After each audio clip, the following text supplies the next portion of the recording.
ಬಾಣಂತಿಯರ ಸಾವಿನ ಕೂಪವಾಯ್ತ ಬಿಮ್ಸ್. 15 ದಿನಗಳ ಅಂತರದಲ್ಲಿ 5 ಸಾವು ಆತಂಕ. ಪಬ್ಲಿಕ್ ಟಿವಿ ವರದಿ ಬೆನ್ನಲ್ಲೇ ಎಚ್ಚೆತ್ತ ಮಿನಿಸ್ಟರ್. ತನಿಖೆಗೆ ಆದೇಶಿಸಿದ ಉಸ್ತುವಾರಿ ಸಚಿವ ಜಮೀರ್. ಬಳ್ಳಾರಿ ಸರ್ಕಾರಿ ಆಸ್ಪತ್ರೆಗಳು ಅಕ್ಷರಶಃ ಬಾಣಂತಿಯರ ಸಾವಿನ ಕೂಪ ಆಗಿದೆ. 15 ದಿನಗಳ ಅಂತರದಲ್ಲಿ ಜಿಲ್ಲಾಸ್ಪತ್ರೆ ಮತ್ತು ಬಿಮ್ಸ್ ಆಸ್ಪತ್ರೆಯಲ್ಲಿ 5 ಬಾಣಂತಿಯರು ಮೃತಪಟ್ಟಿದ್ದಾರೆ. ಇಷ್ಟೆಲ್ಲ ನಡೆದಿದ್ರೂ ಜಿಲ್ಲಾ ಉಸ್ತುವಾರಿ ಸಚಿವ ಜಮೀರ್ ಅಹಮದ್ ಖಾನ್ ಮಾತ್ರ ತುಟಿ ಬಿಚ್ಚಿರಲಿಲ್ಲ. ಈ ಬಗ್ಗೆ ನಿಮ್ಮ ಪಬ್ಲಿಕ್ ಟಿವಿಯಲ್ಲಿ ವರದಿ ಪ್ರಸಾರ ಆಗ್ತಾ ಇದ್ದ ಹಾಗೆ ಎಚ್ಚೆತ್ತ ಜಮೀರ್ ಅಹಮದ್ ಖಾನ್ ಜಿಲ್ಲಾಧಿಕಾರಿಗೆ ಕರೆ ಮಾಡಿ ಮಾಹಿತಿ ಪಡೆದಿದ್ದಾರೆ. ಪ್ರಕರಣವನ್ನು ಗಂಭೀರವಾಗಿ ಪರಿಗಣಿಸಿದ ಸಚಿವರು ತನಿಖೆಗೆ ಆದೇಶಿಸಿದ್ದಾರೆ. 15 ದಿನಗಳ ಅಂತರದಲ್ಲಿ ಬಳ್ಳಾರಿ ಜಿಲ್ಲಾಸ್ಪತ್ರೆಗಳಲ್ಲಿ 5 ಬಾಣಂತಿಯರ ಸಾವಾಗಿದ್ರೂ ಸಹಿತ ಜಿಲ್ಲಾ ಉಸ್ತುವಾರಿ ಸಚಿವ ಜಮೀರ್ ಅಹಮದ್ ಖಾನ್ ಅವರು ಎಚ್ಚೆತ್ತುಕೊಂಡಿರಲಿಲ್ಲ. ಕನಿಷ್ಠ ಸೌಜನ್ಯಕ್ಕೂ ಸಹಿತ ಜಿಲ್ಲೆಗೆ ಭೇಟಿ ಮಾಡೋದ್ರ ಮೂಲಕ ಅಧಿಕಾರಿಗಳಿಂದ ಮಾಹಿತಿ ಪಡೆಯುವಂತ ಕೆಲಸವನ್ನು ಕೂಡ ಮಾಡಿರಲಿಲ್ಲ.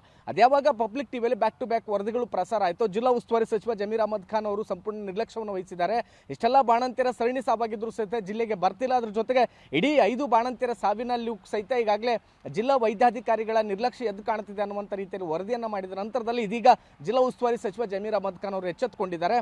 ಜಿಲ್ಲಾಧಿಕಾರಿ ಪ್ರಶಾಂತ್ ಕುಮಾರ್ ಮಿಶ್ರಾ ಅವರಿಗೆ ಕರೆ ಮಾಡೋದ್ರ ಮೂಲಕ ಈ ಒಂದು 5 ಜನ ಬಾಣಂತಿಯರ ಸಾವಿನ ಸಂಬಂಧಪಟ್ಟಂತೆ ಮಾಹಿತಿಯನ್ನು ಕೂಡ ಪಡೆದಿದ್ದಾರೆ. ಮತ್ತೊಂದು ಕಡೆಗೆ ಅದರ ಸಂಪೂರ್ಣ ತನಿಖಾ ವರದಿಯನ್ನು ಕೊಡುವಂತೆ ಸಹಿತ ಸೂಚಿಸಿದ್ದಾರೆ. ಒಟ್ಟಾರೆಯಾಗಿ ಮೇಲೆ ಬಾಣಂತಿಯರ ಸರಣಿ ಸಾವಾಗ್ತಾ ಇದೆ, ಆದರೆ ಯಾರ ಮೇಲೆಯೂ ಸಹಿತ ಕ್ರಮ ಆಗಿಲ್ಲ. ಹೀಗಾಗಿ ಇನ್ನು ಮೇಲೆ ಆದರೂ ಸಹಿತ ಸರ್ಕಾರ ಈ ಒಂದು ಪ್ರಕರಣವನ್ನು ಗಂಭೀರವಾಗಿ ಪರಿಗಣಿಸೋದ್ರ ಮೂಲಕ ತಪ್ಪಿತಸ್ಥ ವೈದ್ಯಾಧಿಕಾರಿಗಳ ಮೇಲೆ ಕ್ರಮ ಕೈಗೊಳ್ತಾರೆ ಅನ್ನುವಂಥದ್ದನ್ನ ಕಾದು ನೋಡಬೇಕಾಗಿದೆ.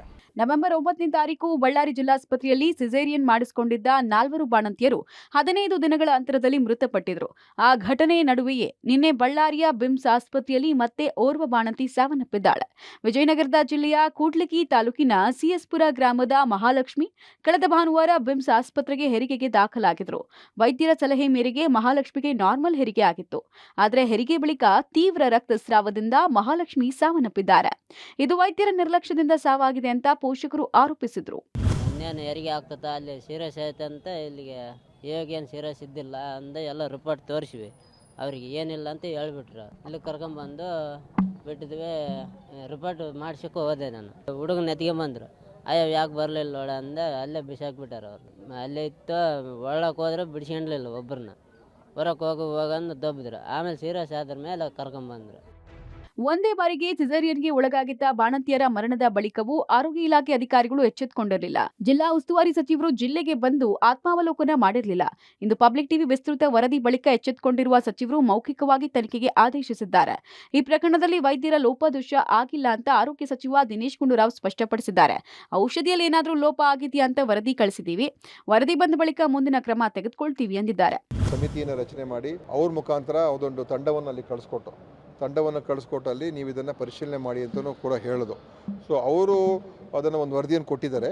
ಅಲ್ಲಿ ಯಾವುದೇ ವೈದ್ಯರ ಮತ್ತು ಇನ್ನೊಬ್ಬರು ಯಾವುದೇ ಲೋಪದೋಷ ಇಲ್ಲ ಅಂತ ಅವ್ರ ಪ್ರೊಸೀಜರ್ ಎಲ್ಲ ಕರೆಕ್ಟಾಗಿ ಮಾಡಿದ್ದಾರೆ. ಅವರು ಯಾವುದೇ ತಪ್ಪು ಮಾಡಿಲ್ಲ ಅಂತ ಹೇಳಿದ್ದಾರೆ.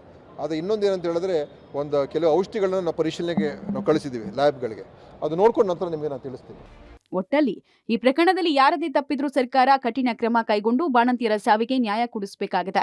ಮತ್ತೆಲ್ಲೂ ಈ ರೀತಿಯ ಅನಾಹುತ ಮರುಕಳಿಸದಂತೆ ನೋಡಿಕೊಳ್ಳಬೇಕಾಗಿದೆ. Bureau report, public TV.